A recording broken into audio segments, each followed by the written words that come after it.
방송 전에 SNS에다가 이재용 부회장 풀어준 정영식 판사님 부끄럽지 않나라는 글을 올리셨어요. 네네. 예, 어떤 심정이셨습니까?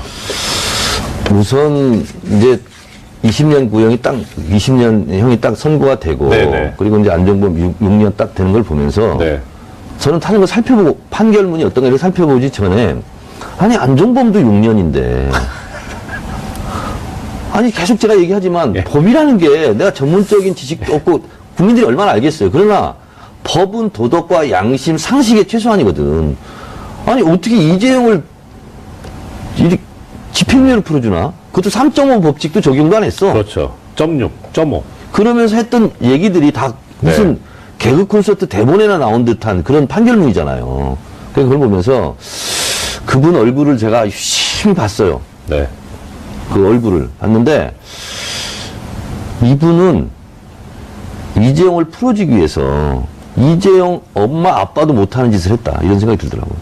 그러니까 사실 얼굴보다는 판결문을 보면 더 가관이에요. 항소심 판결문을 얼굴도 보면 판결문하고 비슷하더라고. 판결문은 저희들은 아니 이제 어떻게 이렇게 지금 얼굴이 두꺼울 수가 있을까? 이거 지금 말이 안 되는. 직업상 예. 판결문을 제일 네. 우선적으로 보는 건데 판결문을 보면 양형이후에 보통 예. 길어야 2페이지거든요. 네. 예. 이재용 판결문에 보면 이재용을 집행유예하는 이유에 대해서 몇 페이지, 수페이지를 써놨단 그렇죠. 말이에요. 그러면서 이게 판사가 쓰는 판결문이 아니라 변호인이 쓰는 의견서, 양형에 대한 의견서라는 느낌을 지울 수가 없었어요. 지금 변호사를 지금 모독하고 있는 거예요? 같은 변호사? 아니, 이제 변호사는 직업상 네. 피고인의 양형을 이렇게 이런 점 고려를 해서 그 양형을 최대한 선처를 해야 된다는 주장을 할 수밖에 없는데 그 중에 사실 그것이 타당하다 하더라도 몇 줄에 채택하는 건 몇 줄에만 그치거든요. 근데 주줄이 다 써놨다고.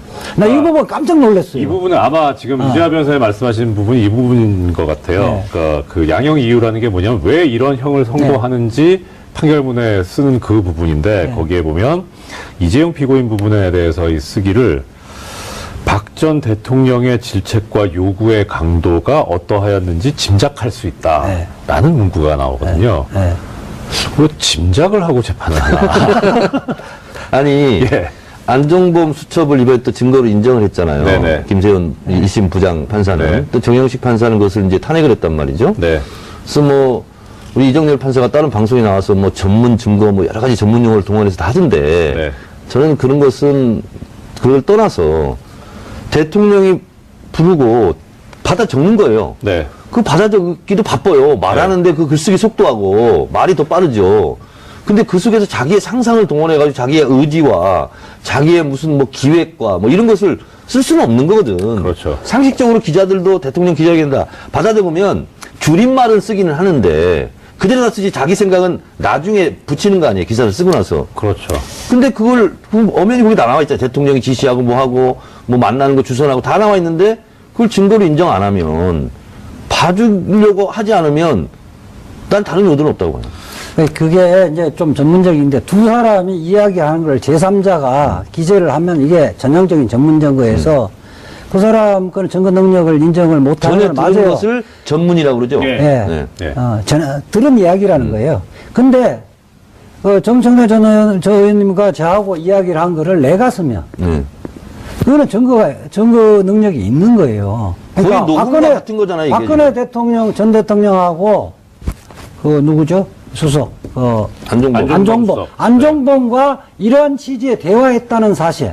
이거를 인정할 수 있는 증거 능력은 있다는 거예요. 그건 직접 화자니까요. 대화자니까. 이게 사실 아까 정 의원님께서 말씀하셨는데 결국 이게 전문적인 용어로 뭐 전문 증거니 뭐니 이것보다 그러니까 결국 국민의 눈에 맞고 상식의 선에 맞는 그러니까 만약에 이런 게 저는 이제 나중에 그런 생각을 했어요. 네. 뭐 저도 법 공부를 안 한 건 아닙니다만 조금 했죠. 이런 게 증거가 안 된다면 법 때문에 예. 법을 바꿔야 되지 않나 이러면 그럼 예, 뇌물 그런 생각이 사건에 들어요. 예, 뇌물 그런 사건 생각이 들어요. 대부분 보좌관이나 운전기사나 이런 사람들 돈을 준 사람들이 수첩 압수수색하다 수첩 메모한 것 같고 네.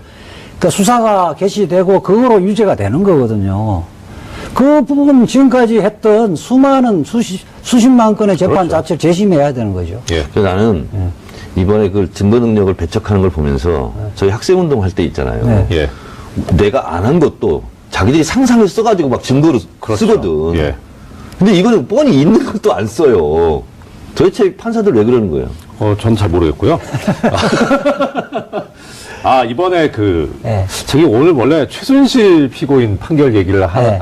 하기로 이렇게 돼 있는데, 네. 하다 보니까 비교가 안 될 수가 없어서, 네. 결국은 다시 이제 이재용 피고인 항소심 재판으로 돌아가고 있는데, 뭐, 기왕 얘기가 나왔으니까 이제 지금 의도하지 않게 지금 두 가지를 지금 다뤘습니다. 두 개가 다른 점이 하나는 한쪽에선 증거 능력을 안종범 업무수첩의 증거 능력을 인정을 항소심에서 안 했었는데 이번에 인정을 했다는 거. 그다음에 또 하나는 말의 소유권을 항소심 판결에서는 삼성 쪽에 있다고 봤는데 이번에는 최순실 쪽에 있다고 본 뇌물이다. 이렇게 해가지고 두 가지 지금 주제를 다뤄봤습니다. 그리고 형량까지 이제 얘기가 됐었고요. 자, 그러면 결국 이제 앞으로 전망을 해봐야 될 텐데 이제 이재용 피고인 같은 경우에는 상고심 대법원밖에 안 남아 있거든요.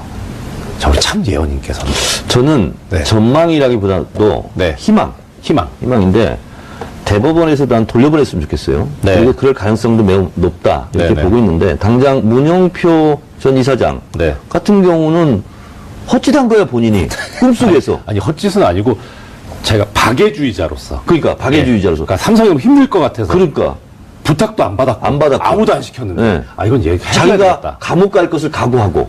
그것까지 설마 그러셨을까요?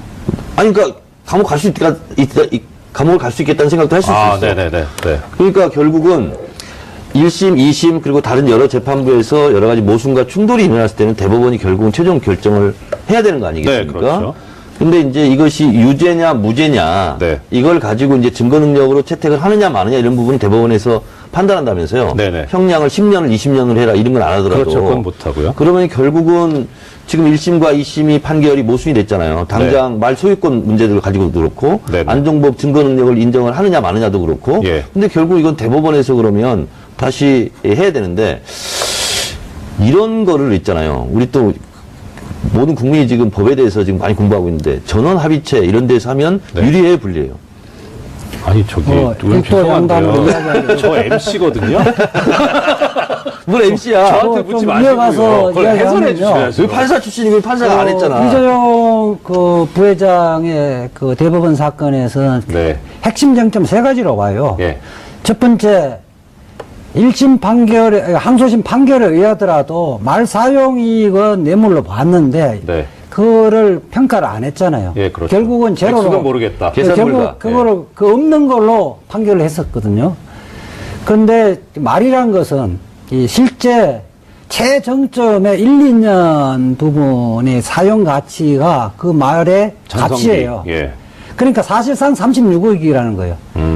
근데 그 부분에 대해서 검사가 가격을 평가를 안 해놨으니까 검사한테 성명을 구해서 이 부분을 어떻게 평가를 하느냐.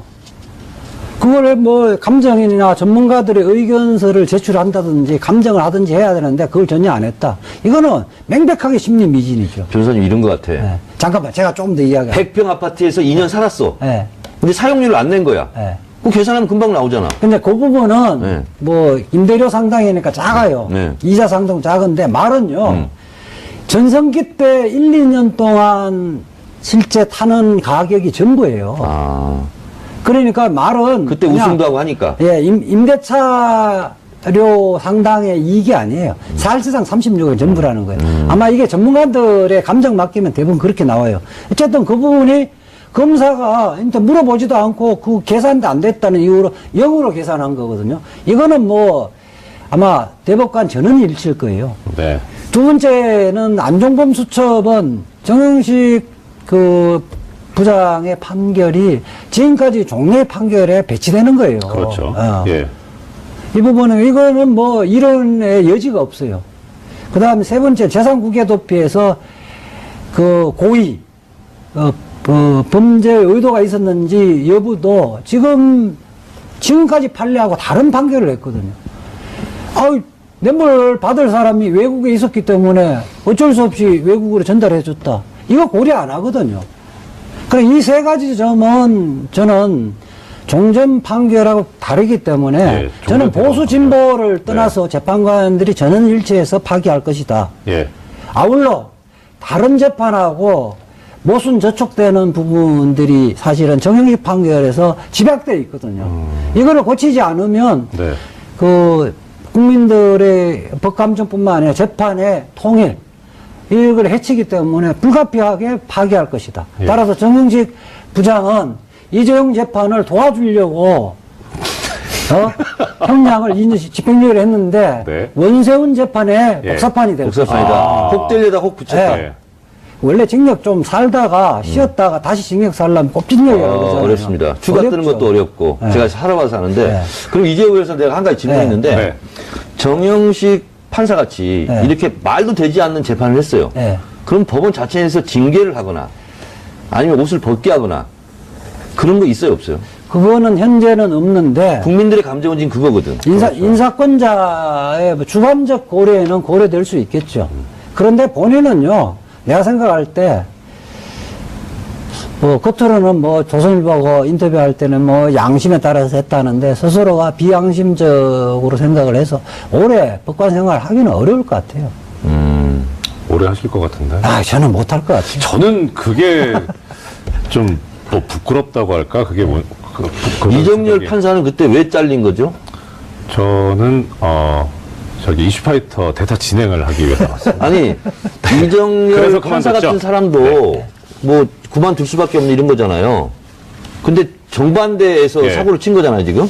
대법원에서 아마 파기돼지고 예. 일반 사건이 아니라 전 국민의 관심사가 파기돼졌고 본인이 판결이 잘못됐다 하면 더 이상 법원에 남아 있기가 어려울 겁니다.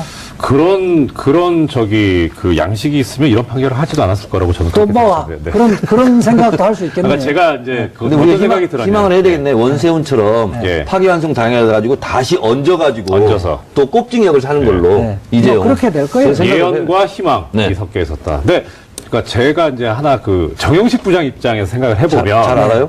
전혀 모릅니다. 몰라요? 자기가 선고를 한 판결, 그러니까 네. 그분 조선일보 인터뷰하면서 뭐라 그랬냐면 법리상으로 너무나 명확했다 이런 얘기를 했었거든요. 근데 그 명확하다는 법리를 일주일 만에 하금식 판사가 다른 판결로 깨버렸잖아요.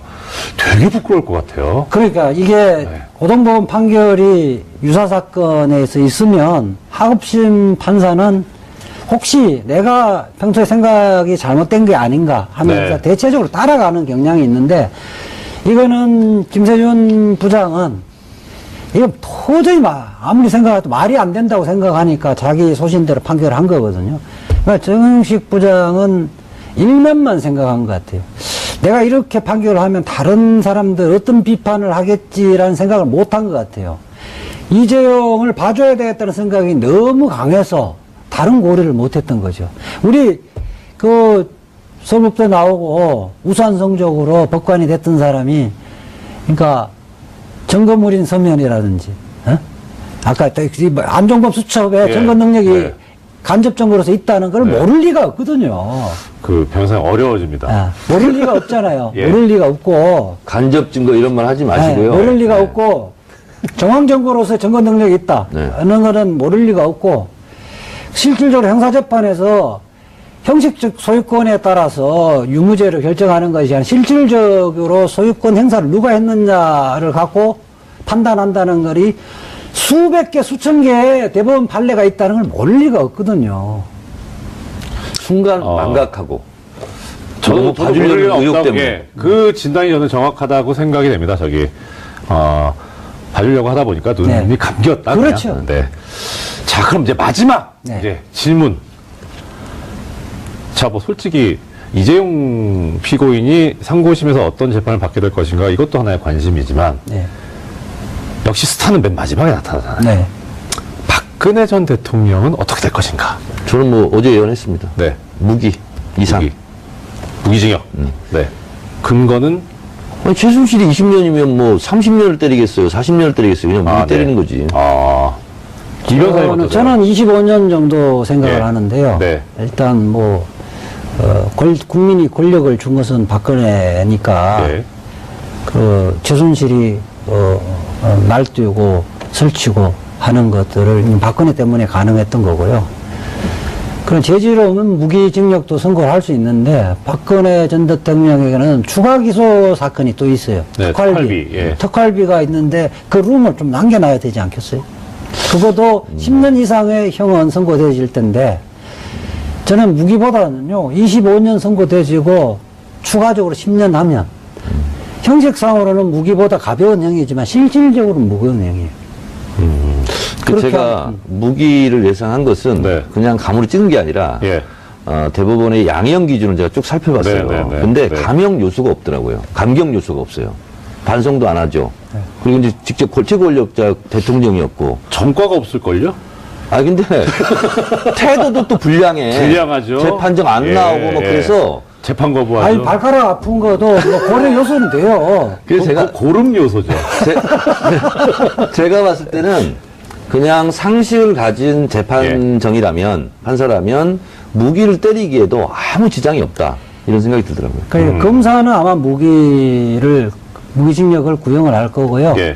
저는 뭐 25년 정도 형을 할 거고 그리고 원래 특활비랑 누가 같이 맞는지 나중에 보자고. 예, 특활비랑 같이 기소됐으면 무기징역 선고를 할 거예요. 그러니까 따로따로 하면 사실상 피고인에게 불리하잖아요. 그렇죠. 예. 그런 거를 고려를 해서 하지 않을 거냐. 뭐 짜장면 얘기를 하시죠. 이 짜장면. 방송에서 이런 거 하면 안 되지만 사실 뭐 두 분께서 이렇게 지금 25년간 무기징역 얘기하셨으니까 네. 떡라면 내기 어떠세요? 예, 아니요. 좋습니다. 제가 만약에 틀리면 이정현 손에 장을 지지겠습니다. 그거 그렇지 않은지 않습니다.